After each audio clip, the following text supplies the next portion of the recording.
12 тамыз жастар күнүнө орай ұйымдастырылған апталықтың алғашқы күні қайырымдылық күні болып бізде бекітілді.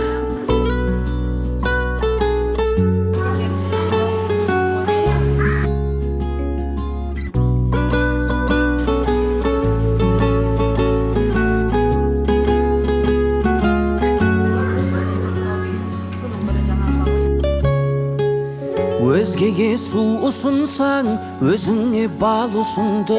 Басқаға сор тілесең, басыңнан бақ ұшырды. Алдыңнан шығаратын жасаған нәрісіңді. Бұлжымас бұл өмірдің бумеранг заңы сынды.